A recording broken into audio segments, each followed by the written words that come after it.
शोर मत कर अभी गमों की रात है, दुनिया को बता देंगी बस कुछ दिनों की बात है। हेलो दोस्तों, मैं हूं आरती सिंह और आप सभी का स्वागत है आपके अपने यूट्यूब चैनल क्रिएटर बाय आरती सिंह पर। जैसा कि आप सभी को पता है कि आज हमारा टीजीटी पीजीटी सीरीज़ का 45 पार्ट है। इससे पहले हमने 44 पार्ट कंप्लीट करा दिए। अगर आपने वह नहीं देखे हैं तो ज़रूर देख लें, वह भी बहुत ज़्यादा इंपॉर्टेंट है आपके एग्जाम की दृष्टि से। आज का जो टॉपिक है वह हमारा पुनर्जागरण काल व बंगाल शैली से संबंधित है। पुनर्जागरण काल में बंगाल शैली से संबंधित जितने भी क्वेश्चन बनते हैं हमने उन सभी को इस वीडियो में इंक्लूड किया है, इसलिए वीडियो को लास्ट तक जरूर देखें, वीडियो स्किप ना करें क्योंकि वीडियो बहुत ही ज़्यादा हेल्पफुल होने वाली है आपके एग्जाम के पर्पज़ से। वीडियो स्टार्ट करने से पहले बता दूं, जिन लोगों ने अभी तक चैनल को सब्सक्राइब नहीं किया है वह सब्सक्राइब कर लें ताकि आपको नोटिफिकेशन मिलता रहे और आपसे कोई वीडियो मिस ना हो। वीडियो स्टार्ट करते हैं बिना अपना टाइम वेस्ट किए हुए। बंगाल शैली के बारे में जानने से पहले हम पुनर्जागरण काल के बारे में जान लेते हैं कि जो पुनर्जागरण काल की शुरुआत हुई थी वह किसके द्वारा की गई थी, कब की गई थी और पुनर्जागरण काल जो होता है वो होता क्या है। तो हम पुनर्जागरण काल की बात करें तो पुनर्जागरण का मतलब होता है कि किसी चीज़ का, यानी कि कोई भी एक कला हो या किसी भी काल से संबंधित कोई चीज़ हो, वो किसी पतन की ओर जा रही है और अचानक से किसी विद्वान या फिर किसी ऐसे इंसान के आकर कला को यानी कि प्रोत्साहन दे देना जो कि अपनी वो जो कला थी या स्थिर होती या यानी कि जो पतन की ओर अक्सर होती, उसके बाद वो अपने चरम उत्कर्ष की ओर जाने लगे, उसे हम पुनर्जागरण काल कहते हैं। तो चीज़ याद रखना कि जो पुनर्जागरण काल का मतलब होता है कि किसी चीज़ को पुनर्जन्म, यानी कि एक बार वो पतन हो चुका है, यानी कि नष्ट हो चुकी है, होने की कगार पर है, यानी कि नष्ट नहीं हुई है लेकिन नष्ट होने की, खत्म होने की कगार पर है, लेकिन अचानक से किसी ऐसी कला का या उसे कुछ विद्वानों के द्वारा प्रोत्साहन कर देने की वजह से या फिर किसी कला का विकास कर देने की वजह से जो उसका एक चरम उत्कर्ष की ओर प्रेशर होती है, उसी को हम पुनर्जागरण काल कहते हैं। अगर इसकी बात करें कि जो पुनर्जागरण काल हमारे जो समय में आया था, तो ऐसा माना जाता है कि जो विदेशी कलाएं थी वो भारत की कला पर प्रभावी हो गई थी, हावी हो गई थी और यहाँ पर जो भारतीय कला थी वो एक तरीके से ख़त्म होने लगी थी। ये चीज़ जो थी वो ईवी हेवल को पसंद नहीं आई थी और उन्होंने विदेशी कला पर रोक लगा दी और अपनी भारतीय कला को जीवन का आदर्श बताते हुए उन्हें अपनी प्राचीन परंपरा की ओर लौटने के लिए सभी कलाकारों के लिए प्रोत्साहन किया था। इसीलिए जो ईवी हेवल हुए थे उनको पुनर्जागरण काल का जन्मदाता, प्रेरणा स्रोत माना गया है। अगर हम ईवी हेवल की बात करें तो ये एक प्रमुख इतिहासकार हैं, कला शिक्षक हैं, साथ ही साथ वे अंग्रेजी विषय के एक अध्यापक भी हैं। तो ये चीज़ याद रखना है, यहाँ से संबंधित क्वेश्चन पूछे जाते हैं कि जो पुनर्जागरण काल है उसकी जो शुरुआत की थी यानी किस विद्वान के द्वारा की गई थी, तो वो कौन थे? तो वह ईवी हेवल थे जो कि एक इतिहासकार व कला शिक्षक और साथ में अंग्रेजी विषय के अध्यापक थे। अगर इनकी बात करें, यानी कि जो ईवी हेवल थे, जिस समय इन्होंने पुनर्जागरण काल की शुरुआत की थी उस समय यह मद्रास कॉलेज ऑफ आर्ट में एक प्रधानाचार्य के पद पर थे। तो ये पूछा जा सकता है कि जब ईवी हेवल पुनर्जागरण काल की शुरुआत की थी उस समय वह किस कॉलेज में, किस विषय से या किस पद पर थे, तो वो मद्रास कॉलेज ऑफ आर्ट में एक प्रधानाचार्य पद पर थे और उन्होंने भारतीय कला और संस्कृति की ओर एक बार फिर लौटने के लिए सभी कलाकारों को प्रोत्साहन किया था, जिससे वह सक्सेस भी हुए थे। और इनके बारे में एक चीज़ है कि इन्होंने यानी कि 1960 ईस्वी में वे मद्रास कॉलेज से कलकत्ता स्कूल ऑफ आर्ट की ओर आए और वहाँ पर प्रधानाचार्य नियुक्त किए गए थे। यानी कि जो कलकत्ता स्कूल में जब आए थे, यानी कि जब जिस टाइम पे इन्होंने इस चीज़ के बारे में सोचा था पुनर्जागरण के बारे में, तो वो 1906 में वे Madras college of Calcutta school के प्रधानाचार्य थे, जैसे कि मैंने आपको बताया। लेकिन वहाँ से वो छोड़कर अपनी इस चीज़ को वह कलकत्ता आए थे और वहाँ पर एक प्रधानाचार्य पद पर नियुक्त हुए थे और इन्होंने कोलकाता आर्ट स्कूल से एक नवीन कला आंदोलन की शुरुआत की थी। इसीलिए इन्हें पुनर्जागरण काल का जन्मदाता माना गया है, जैसे कि मैं आपको पहले ही बता चुकी हूँ। ईवी हेवल का मानना था कि भारतीय जो कला है वह सत्य और शाश्वत है, यानी कि इनका मानना था ईवी हेवल का कि जो भारतीय कला है वह सत्य, शाश्वत है तथा आत्मा के अधिक निकट है। तो ये वाला क्वेश्चन आपसे पूछा जा सकता है कि किस विद्वान के द्वारा भारतीय कला को सत्य, शाश्वत तथा आत्मा के अधिक निकट माना गया, तो वो कौन थे? ईवी हेवल के द्वारा माना गया था। और जबकि इन्होंने पाश्चात्य जो कला थी उसे भौमिकता के दर्शन होते हुए भी वहीं से पुनर्जागरण की शुरुआत की थी, यानी कि जो पाश्चिमी यानी पाश्चात्य जो कला थी उसको इन्होंने भौतिकता के दर्शन के पररूप माना था, लेकिन इन्होंने जो भारतीय कला थी उसे आत्मा के निकट माना था। और ये चीज़ याद रखना कि किसके द्वारा की गई थी। यहाँ से अगर हम पुनर्जागरण काल से संबंधित बात करें तो यहाँ से संबंधित ज़्यादा से ज़्यादा इनकी जन्मदाता की बात पूछी जाती है और इनसे संबंधित 2-3 क्वेश्चन पूछ लिए जाते हैं, तो ये चीज़ याद रखना। नेक्स्ट हमारा इनसे जो क्वेश्चन पूछे गए हैं उनके बारे में जान लेते हैं, जैसा कि एक तो मैंने आपको पहले बता दिया। नेक्स्ट हमारा कि ईवी हैवल किस सन में मद्रास कॉलेज से कोलकाता स्कूल ऑफ आर्ट आए थे और वहाँ पर प्रधानाचार्य नियुक्त हुए थे, जैसे कि मैंने आपको पहले बताया कि 1896 में आए थे। नेक्स्ट हमारा कि कलकत्ता आर्ट स्कूल में नवीन कला आंदोलन का जो सूत्रपात किया था किसके द्वारा किया गया था, जैसे कि मैंने आपको पहले बताया ईवी हैवल के द्वारा किया गया था और इसी वजह से इन्हें पुनर्जागरण काल का प्रमुख जन्मदाता माना जाता है, यानी कि प्रेरणा स्रोत माना जाता है। नेक्स्ट है हमारा कि ईवी हैवल किस विषय के शिक्षक थे, जैसे कि मैंने आपको पहले बताया कि यहाँ से संबंधित क्वेश्चन पूछे जाते हैं, तो ये वाला क्वेश्चन पूछा गया तो वो किस विषय से संबंधित थे, अंग्रेजी विषय से। यह किस विद्वान का मानना था कि भारतीय कला सत्य, शाश्वत तथा आत्मा की अधिक निकट है, जैसे कि आपको मैंने पहले बताया ये वाला क्वेश्चन भी पूछा गया, तो ये ईवी हैवल के द्वारा माना गया था। नेक्स्ट हमारा कि पुनर्जागरण काल का जो प्रेरणा स्रोत थे वो कौन थे, तो जैसे कि मैंने आपको पहले बताया ईवी हैवल को ही पुनर्जागरण काल का प्रेरणा स्रोत माना गया है। नेक्स्ट है हमारा पुनर्जागरण काल के बाद जो यानी प्रथम जो उत्कर्ष समय माना गया था वो बंगाल शैली को माना गया था, यानी कि जो पुनर्जागरण काल आया था उसमें ईवी हैवल ने अवनींद्र नाथ टैगोर के साथ यानी उन दोनों के प्रयासों से बंगाल शैली की शुरुआत हुई थी। तभी से यानी कि भारतीय परंपराओं से संबंधित यहाँ पर चित्र बनाए गए थे, जिसमें यानी कि जो भारतीय बंगाली शैली थी उसमें अनेक कलाकारों ने मिलकर इस शैली की नींव रखी थी, इसमें अपना योगदान दिया था, जिसमें थे अवनींद्र नाथ टैगोर प्रमुख रहे थे, ये इन सभी यानी कि मुख्य लीडर रहे थे। और जो अवनींद्र नाथ टैगोर थे उन्होंने ईवी हैवल के साथ मिलकर भारतीय चित्रकला के नए जीवन का सूत्रपात किया था। कहाँ पर किया था, बंगाल में किया था, और इस शैली को बंगालियों का संरक्षण प्राप्त था। तो अगर आपसे पूछा जाता है कि जो बंगाल शैली थी उसे किसका संरक्षण था, तो यहाँ पर बंगालियों का संरक्षण था, तो ये चीज़ याद रखना। और अवनींद्र नाथ टैगोर ने स्वयं तथा अपने शिष्यों को अपनी भारतीय आदर्शों से अवगत कराया तथा विदेशों की अपनी जो स्वदेशी भावनाएं थी उसको सभी के सामने रखा था, और इसी को यानी बंगाल शैली को ही बंगाल शैली और ठाकुर शैली के नाम से जाना जाता है। ठाकुर शैली के नाम से इसलिए जाना जाता है क्योंकि इसके जो प्रमुख प्रेरणा स्रोत जो रहे थे वो अवनींद्र ठाकुर रहे थे, तो चीज़ याद रखना। और इनके जो शिष्य रहे थे यानी कि बंगाल शैली के अंदर जिन जिन कलाकारों ने काम किया था उनमें अवनींद्र नाथ टैगोर हुए थे, शैलेंद्र नाथ डे हुए थे, के वेंकटप्पा थे, अब्दुल रहमान चुगताई थे, देव प्रसाद राय चौधरी थे, असित कुमार हल्दर, समरेंद्र नाथ गुप्त इत्यादि। इन सभी जो कलाकार रहे थे इन्होंने अपनी जो बंगाली शैली को प्रमुख योगदान दिया था। तो अब नेक्स्ट हम जान लेते हैं बंगाल शैली के बारे में कि इससे संबंधित कौन कौन से क्वेश्चन पूछे जाते हैं। और एक और चीज़ बता दूं कि जो बंगाल शैली थी वह वॉस पद्धति जो धोवन कला थी उसके लिए ज़्यादा प्रसिद्ध रही थी, और जो पुनर्जागरण काल का जो प्रमुख स्रोत माना गया है वो बंगाल शैली को ही माना गया है, तो चीज़ याद रखना। अब इसके बारे में जान लेते हैं।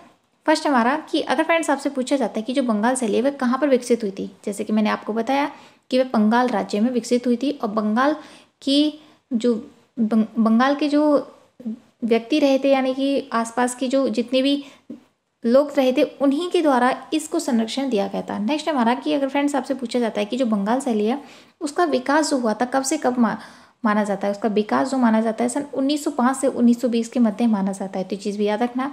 नेक्स्ट हमारा कि अगर फ्रेंड्स आपसे पूछा जाता है कि बंगाल चित्र शैली में आधारशिला जो रखी थी वह कब रखी थी, तो वो आधुनिक भारतीय चित्रकला की रखी गई थी, यानी कि जो बंगाल शैली में जितने भी चित्र बने थे उस पर आधार यानी किससे संबंधित थे, तो वो आधुनिक भारतीय चित्रकला से संबंधित थे। नेक्स्ट हमारा कि अगर फ्रेंड्स आपसे पूछा जाता है कि जो भारतीय आधुनिक चित्रकला का जो इतिहास है वे आरंभ हुआ था वे कहाँ से हुआ था, तो ऑब्वियसली बात है वो बंगाल से ही हुआ था।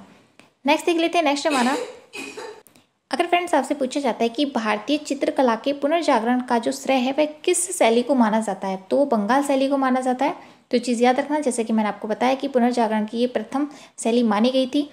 नेक्स्ट हमारा कि भारत में प्रथम आधुनिक कला आंदोलन बंगाल स्कूल का जो नेतृत्व किया था वह किसके द्वारा किया गया था, तो वह अवनींद्र नाथ टैगोर के द्वारा किया गया था, लेकिन उसको जो प्रोत्साहन दिया था उनके प्रमुख जो शिष्य रहते उनके द्वारा किया गया था। नेक्स्ट हमारा कि अगर फ्रेंड्स आपसे पूछा जाता है कि जो बंगाल में एक नवीन कला आंदोलन किसके सहयोग से प्रारंभ हुआ था, जैसे कि मैंने आपको पहले बताया कि इसके जो प्रमुख लीडर रहे थे वो अवनींद्र नाथ टैगोर रहे थे, और इन्हीं की वजह से यानी कि टैगोर अवनींद्रनाथ टैगोर की वजह से ही इसे ठाकुर शैली के नाम से भी जाना जाता है। नेक्स्ट है हमारा कि बंगाल पुनरुत्थान युग के जो प्रवर्तक थे वो कौन थे, तो वो अवनींद्रनाथ टैगोर थे। यहाँ पर मैंने जितने भी क्वेश्चन ऐड किए हैं वो सभी सेलेक्टिव है, इंपॉर्टेंट है और कहीं ना कहीं एग्जाम में पूछे हुए हैं, तो चीज़ याद रखना। आप इन सभी को नोट डाउन कर लेना क्योंकि यहाँ से संबंधित क्वेश्चन बहुत ज़्यादा पूछे जाते हैं। नेक्स्ट हमारा कि अगर फ्रेंड्स आपसे पूछा जाता है कि जो भारतीय चित्रकला की जो नवीन जागृति है उसके जो पिता थे वो कौन थे, तो वे अवनींद्रनाथ टैगोर थे। यानी कि ये जो बंगाल शैली से इससे संबंधित क्वेश्चन कुछ डिफरेंट तरीके से पूछे जाते हैं, लेकिन ये चीज़ याद रखना इसके प्रेरणा स्रोत जो रहे थे वो अवनींद्रनाथ टैगोर रहे थे। तो इनसे संबंधित क्वेश्चन आपको घुमा के कैसे भी पूछा जाएगा, तो ये चीज़ याद रखना। आपको मैंने 2-3 तरीके से बताएं कि किस तरीके से इनसे संबंधित क्वेश्चन पूछे गए हैं। नेक्स्ट हमारा कि अगर फ्रेंड्स आपसे पूछा जाता है कि पुनः जागरण आंदोलन के कर्णधार कौन थे, देखो फिर नेक्स्ट तरीके से यानी कि न्यू तरीके से आया है, तो वो कौन थे, अवनींद्रनाथ टैगोर। नेक्स्ट हमारा कि अवनींद्रनाथ ने किस छोटे से स्कूल की स्थापना की थी, तो उन्होंने किससे संबंधित थे, तो वो बंगाल स्कूल से संबंधित थे। नेक्स्ट हमारा कि बंगाल कला स्कूल के अग्रणीय कौन थे, तो अग्रणीय जो रहे थे वह अवनींद्रनाथ टैगोर रहे थे। तो यहाँ पर मैं जितने भी क्वेश्चन बता रही हूँ वो सिलेक्टिव है, इंपॉर्टेंट है और कहीं ना कहीं आए हुए हैं, तो आप इन्हें अच्छे से रट लेना ताकि आपका कोई भी क्वेश्चन ना छूटे एग्जाम में। नेक्स्ट हमारा कि बंगाल कला शैली विकास की जो तकनीक थी वो कौन सी थी, तो उनकी जो तकनीक रही थी वो वॉश तकनीक थी। तो चीज़ भी याद रखना कि यहाँ की जो तकनीक थी वो वॉश थी। अगर हम इसकी रेखा यानी कि बंगाल शैली की रेखाएं हैं तो वो भारतीय रही थी, लेकिन अलंकरण जो रहा था वो चीनी रहा था। तो चीज़ याद रखना विदेशी तकनीक थी लेकिन भारतीय इसमें प्रयोग किया गया था। नेक्स्ट हमारा कि अगर फ्रेंड्स आपसे पूछा जाता है कि जो बंगाल शैली के चित्रकारों ने किस तकनीक का प्रयोग किया था, तो वहाँ पर धोवन यानी कि वॉश तकनीक जिसे हम धोवन कला के नाम से भी जानते हैं, तो इनका जो प्रमुख स्रोत रहा था इसी चीज़ से यानी कि वॉश पद्धति से ही बंगाल शैली ज़्यादा विश्व प्रख्यात हुई थी। नेक्स्ट हमारा कि अगर फ्रेंड्स आपसे पूछा जाता है जो वॉश तकनीक की रेखा है वो तो भारतीय कलाओं से प्रेरित थी, लेकिन वो जो तकनीक थी वो कहाँ से थी, तो वो चीनी जापानी थी। जैसे कि मैंने आपको बताया कि वहाँ की जो रेखाएं थी वो तो भारतीय थी, लेकिन जो तकनीक थी वो कौन सी थी, चीनी और जापानी थी। नेक्स्ट हमारा कि अगर फ्रेंड्स आपसे पूछा जाता है कि जो बंगाल शैली के जो जनक हैं वो कौन थे, तो वो अवनींद्रनाथ ठाकुर थे।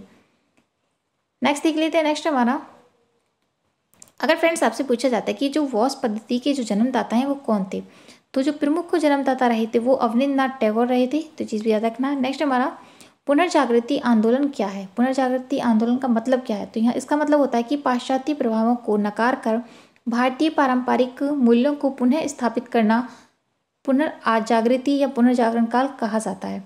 जैसे कि मैंने आपको पहले बताया कि ईवेल हैवल के द्वारा इसकी शुरुआत की गई थी, तो ये चीज़ याद रखना। नेक्स्ट हमारा कि अगर फ्रेंड्स आपसे पूछा जाता है कि ईवी हैवल कौन थे, तो ईवी हैवल कोलकाता कला स्कूल की प्रिंसिपल रहे थे। जैसे कि मैंने आपको पहले बताया स्टार्टिंग में कि वह कोलकाता स्कूल ऑफ आर्ट के प्रिंसिपल यानी प्रधानाचार्य बने थे। नेक्स्ट हमारा कि अगर फ्रेंड्स आपसे पूछा जाता है कि कला महाविद्यालय के प्रधानाचार्य के रूप में ईवी हैवल ने अपने विद्यार्थियों को किस शैली के लघु चित्रों की प्रतिलिपि बनाने के लिए प्रोत्साहन किया था, तो वो कौन थे, मुगल शैली। यानी कि वो कौन से कला विद्यालय के प्रधानाचार्यों के रूप में ईवी हैवल ने अपने विद्यार्थियों को जो प्रतिलिपि बनाने के लिए प्रोत्साहित किया था वो कौन सी शैली से था, तो वो मुगल शैली से संबंधित था। यहाँ से ये वाला क्वेश्चन भी पूछा गया है। नेक्स्ट हमारा कि अगर फ्रेंड्स आपसे पूछा जाता है कि जो आनंद कुमार स्वामी है उनका जो जन्म हुआ था वो कहाँ पर हुआ था, तो वो श्रीलंका के कोलंबियो में हुआ था। और उनकी जो मृत्यु हुई थी वो कब हुई थी और कहाँ पर हुई थी, तो उनकी जो मृत्यु हुई थी मैसाचुसेट्स यानी कि यूएसए में हुई थी। ये भी याद रखना क्योंकि इनसे संबंधित ये वाला क्वेश्चन बहुत बार पूछा गया है कि इनके जन्म के बारे में कि ये किस देश से संबंधित है। नेक्स्ट हमारा कि अगर फ्रेंड्स आपसे पूछा जाता है कि कलाकार, लेखक और royal college of art London से संबंध रखने वाले विलियम रॉथेस्टेन जो थे वह किसके मित्र थे, तो वो अवनींद्रनाथ टैगोर के मित्र थे। तो चीज़ भी याद रखना कि इनसे संबंधित भी क्वेश्चन पूछा जा सकता है। नेक्स्ट है हमारा कि Indian society of oriental art की जो स्थापना हुई थी वह कब हुई थी, सन 1907 में इसकी स्थापना हुई थी। इससे संबंधित क्वेश्चन बहुत बार पूछा जाता है, तो ये चीज़ याद रखना, इंपॉर्टेंट क्वेश्चन है ये। अगर बंगाल शैली से संबंधित क्वेश्चन पूछा जाता है तो ये वाला क्वेश्चन 100% पूछा जाता है। नेक्स्ट हमारा कि अगर फ्रेंड्स आपसे पूछा जाता है कि Indian society of oriental art के प्रथम जो अध्यक्ष थे वो कौन थे, तो वो लॉर्ड किशनर थे। यानी कि जो Indian society of oriental art की जो स्थापना हुई थी वो 1907 में हुई थी, लेकिन उस समय उनके प्रथम जो अध्यक्ष बने थे वो कौन बने थे, तो लॉर्ड किचलर बने थे। तो ये चीज़ भी याद रखना, बहुत इंपॉर्टेंट क्वेश्चन है। नेक्स्ट हमारा कि अगर फ्रेंड्स आपसे पूछा जाता है कि जो Indian society of oriental art में कितने सदस्य थे, तो वहाँ पर कुल 35 सदस्य थे, जिनमें से 30 अंग्रेजी थे तथा 5 भारतीय। तो ये वाला क्वेश्चन भी बहुत बार पूछा गया है, तो चीज़ भी याद रखना कि वहाँ पर 5 जो थे वो भारतीय थे, लेकिन जो 30 थे वो अंग्रेजी थे। अगर कुल मिला के बात करें तो वहाँ पर टोटल जो थे वो 35 थे। नेक्स्ट हमारा कि अगर फ्रेंड्स आपसे पूछा जाता है कि सन 1913 ईस्वी में आनंद कुमार स्वामी ने कौन सी पुस्तक प्रकाशित की थी, तो वो कौन थी, कला एवं स्वदेश। ये वाला क्वेश्चन ऐसे भी पूछा जा सकता है कि जो कला एवं स्वदेश पुस्तक है वह किस विद्वान के द्वारा लिखी गई है, तो वो आनंद कुमार स्वामी के द्वारा लिखी गई है। कब लिखी गई है, सन 1913 में लिखी गई है।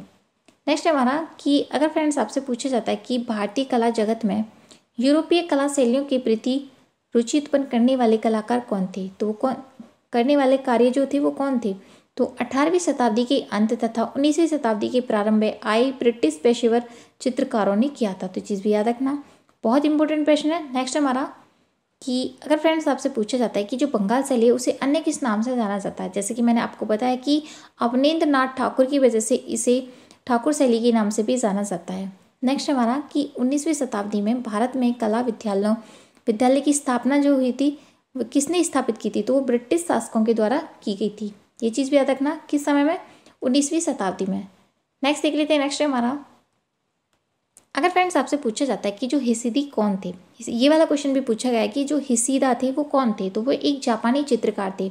इनसे संबंधित क्वेश्चन ये बार 2-3 बार पूछा गया है टीजीटी पीसीटी में, तो चीज़ भी याद रखना, ये एक प्रमुख जापानी चित्रकार थे। नेक्स्ट हमारा कि ओकाकुरा जापान से भारत कब आए थे, ये वाला क्वेश्चन भी पूछा गया है, तो वो सन 1902 में भारत आए थे। और वे कहाँ से थे, ओकाकुरा जापान से। तो चीज़ भी याद रखना, मैं आपको नॉन स्टॉप पढ़ा रही हूँ। अगर आपको मेरा पढ़ाया हुआ 1% भी पसंद आता है तो आप कमेंट बॉक्स में कमेंट ज़रूर किया करें, ताकि मुझे मोटिवेशन मिले और मैं ऐसे ही अच्छी अच्छी वीडियो आपको प्रोवाइड कर पाऊँ। और अपने उन सभी फ्रेंडों को भी शेयर करें जो टीजीटी पीजीटी एंड डीएसएफजी की तैयारी करते हैं, यानी कला से रिलेटिव किसी भी विषय किसी भी एग्ज़ाम की तैयारी करें, तो उनके लिए भी हेल्पफुल होगा। तो उम्मीद है कि आप सभी ये ज़रूर करेंगे ताकि मुझे मोटिवेशन मिले। नेक्स्ट देख लेते हैं। नेक्स्ट हमारा कि अगर फ्रेंड्स आपसे पूछा जाता है कि जो ओकाकुरा जो जापानी कलाकार थे उनकी जो प्रसिद्ध पुस्तक थी वो कौन सी, तो वो आइडियल ऑफ द ईस्ट थी। या फिर ये वाला क्वेश्चन ऐसे भी पूछा जा सकता है कि जो आइडियल ऑफ द ईस्ट पुस्तक है वह किस कलाकार या विद्वान के द्वारा लिखी गई, तो वो ओकाकुरा के द्वारा लिखी गई है। या फिर ये भी पूछा जा सकता है कि जो ideals of the raw east नामक जो पुस्तक है किस जापानी कलाकार के द्वारा लिखी गई है, तो वो कौन थे, ओकाकुरा। ये चीज़ याद रखना, इंपॉर्टेंट क्वेश्चन है। नेक्स्ट हमारा कि अगर फ्रेंड्स आपसे पूछा जाता है कि जो रूपम नामक पत्रिका का जो प्रकाशन था वे कब हुआ था, तो वो 1919 ईस्वी में हुआ था। कहाँ पर हुआ था, कोलकाता से किसने प्रारंभ किया था, तो वो कौन थे, तो अर्धदेह कुमार गांगुली यानी कि ओसी गांगुली के द्वारा हुआ था। तो ये चीज़ याद रखना, ये जो पुस्तक थी रूपम नामक पत्रिका वह किसके द्वारा की गई थी, तो ओसी गांगुली के द्वारा की गई थी। कब की गई थी, सन 1919 में। इससे संबंधित यानी पुस्तक से संबंधित बहुत सारे क्वेश्चन ऐसे पूछे जाते हैं, तो यहाँ पर जितनी भी क्वेश्चन हैं पुस्तक से रिलेटिव आप उन सभी को नोट डाउन कर लेना और अच्छे से याद कर लेना, ताकि आपका कोई भी क्वेश्चन एग्जाम में छूट ना पाए। नेक्स्ट हमारा अगर फ्रेंड्स आपसे पूछा जाता है कि जो 1954 में राजेंद्र लाल मित्र तथा यतीन्द्र मोहन ने किस संस्था की स्थापना की थी, तो कौन सी संस्था थी, उद्योग कला संस्था थी। तो ये चीज़ याद रखना कि अगर फ्रेंड्स आपसे पूछा जाता है कि जो उद्योग कला संस्था थी उसकी जो स्थापना हुई थी कब हुई थी, सन 1954 में हुई थी। किसके द्वारा की गई थी, तो राजेंद्र लाल मित्र तथा यतीन्द्र मोहन की द्वारा की गई थी। नेक्स्ट हमारा अगर फ्रेंड्स आपसे पूछा जाता है कि जो बंगाल शैली के चित्र थे वह किसकी तकनीक से बनाए गए थे, यानी कि जो बंगाल शैली के जितने भी चित्र बनाए थे वो किस लिए प्रसिद्ध थे और किससे संबंधित चित्रों से बनाए गए थे, यानी कि वो चित्र थे वो किस माध्यम, किस तकनीक, किस कलर से बनाए गए थे। तो वहाँ पर पारदर्शी जिसे हम ट्रांसपेरेंट बोलते हैं, वॉश तथा ओपेक, वॉश या ओपेक जिसे धोवन कला बोलते हैं, तकनीक से बनाए गए थे। चित्रों को मुख्यतः वॉश तकनीक जो कि चीनी, जापानी, भारतीय एवं पाश्चात्य आधारों पर सम्मिलित है, यानी कि जो बंगाल शैली थी, बंगाल शैली पे जितने जो चित्र बनाए गए थे उसमें पारदर्शी ट्रांसपेरेंट जो कलर्स होते हैं उनका प्रयोग किया गया था। धोबिन कला वॉश पद्धति के लिए बहुत ज़्यादा प्रसिद्ध रही थी। और जो तकनीक थी वो कौन सी थी, चीनी और जापानी थी, लेकिन रेखांकन जो था वो भारतीय था। तो चीज़ याद रखना। नेक्स्ट हमारा कि अगर फ्रेंड्स आपसे पूछा जाता है कि यह किस समीक्षाकार का कहना है कि अवनींद्रनाथ टैगोर एवं उनके शिष्यों ने भारतीय कलात्मकता को पुनर्जीवित किया था, तो ये किस विद्वान के द्वारा कहा गया था, तो डॉक्टर आनंद कुमार स्वामी के द्वारा किया गया था। तो ये चीज़ भी याद रखना, ये भी इंपॉर्टेंट क्वेश्चन है। अगर बंगाल शैली से संबंधित आप जितने भी क्वेश्चन बनते हैं उन सभी को अच्छे से रट लेते हैं तो आपका कोई भी क्वेश्चन नहीं छूटेगा। यहाँ पर मैंने सभी क्वेश्चन जो है सेलेक्टिव लिए हैं, सीरीज वाइज मैं आपको प्रोवाइड कर रही हूँ ताकि आप कन्फ्यूज़ ना हो। तो आप ज़्यादा से ज़्यादा अपने फ्रेंडों को भी ज्वाइन करें ताकि उनको भी थोड़ा सा हेल्पफुल हो ये चीज़ें। नेक्स्ट देख लेते हैं। नेक्स्ट हमारा कि यहाँ पे जो कलाकार हुए थे वो किस पद से कहाँ से संबंधित थे उसके बारे में जान लेते हैं। आप एक चीज़ और याद रखना कि जैसे कि बंगाल शैली से जितने भी कलाकार संबंधित हैं आप उन सभी को एक साइड में नोट डाउन कर लेना, और मैं उसी के तरीके से आपको सभी सीरीज़ कराऊंगी ताकि आपको ये चीज़ कन्फ्यूजन ना हो कि कौन सा कलाकार किस शैली से संबंधित है। तो इनके बारे में जान लेते हैं कि यहाँ के जो कलाकार थे वो किस किस से संबंधित थे और कौन कौन थे और किस किस पद पर थे। तो पहले जो थे वो थे नंदलाल बोस, जो कि शांति निकेतन कोलकाता से संबंधित थे, यानी कि शांति निकेतन से पढ़े हुए थे। नेक्स्ट देख लेते हैं। नेक्स्ट हमारा छितेंद्र नाथ मजूमदार, जो कि इलाहाबाद से संबंधित थे। नेक्स्ट है के वेंकटप्पा, ये कहाँ से संबंधित थे, तो ये मैसूर से संबंधित थे। नेक्स्ट है देवी प्रसाद राय चौधरी, जो कि चेन्नई से संबंधित है। नेक्स्ट है पुलिन बिहारी दत्त, ये मुंबई से संबंधित है। मुकुल चंद डे, मनीष डे एवं शारदा चरण उकील जो थे वह दिल्ली से संबंधित थे। इनके बारे में एक प्रॉपर वीडियो आपको प्रोवाइड किया जाएगा ताकि जितने भी क्वेश्चन जिस भी कलाकार से संबंधित बनते हैं वो आपको एक ही वीडियो में प्रोवाइड कर दिए जाएँ ताकि आपको हेल्पफुल हो। नेक्स्ट हमारा शैलेंद्र नाथ जो डे थे वह जयपुर से संबंधित थे, और शमरेंद्र नाथ गुप्त जो थे वह लाहौर से संबंधित थे, और सुधीर रंजन खास्तगीर जो थे वह लखनऊ से संबंधित थे। यहाँ पर मैंने जितने भी कलाकार बताए हैं आप इनके बारे में ज़रूर याद रखना क्योंकि इनसे संबंधित क्वेश्चन पूछे जाते हैं, बहुत बार पूछे गए हैं। नेक्स्ट हमारा कि इन सभी कलाकारों ने किन पदों पर रहकर भारतीय कला एवं संस्कृति की नई परंपरा को एक विस्तृत रूप दिया था, यानी कि ये जितने भी कलाकार मैंने बताए हैं ये सभी जिस शहर से जिस सिटी से संबंधित हैं उन्होंने वहीं से आकर इस कला में अपना प्रोत्साहन दिया था, यानी कि बंगाल शैली को प्रोत्साहन दिया था, अपनी कला को समर्पित किया था। तो ये चीज़ याद रखना। आज का जो वीडियो वो हमारा यहीं समाप्त होता है। कि उम्मीद है कि आज का जो वीडियो आपको पसंद आया होगा। अगर पसंद आए तो कमेंट बॉक्स में कमेंट करके ज़रूर बताएं कि वीडियो कैसा लगा।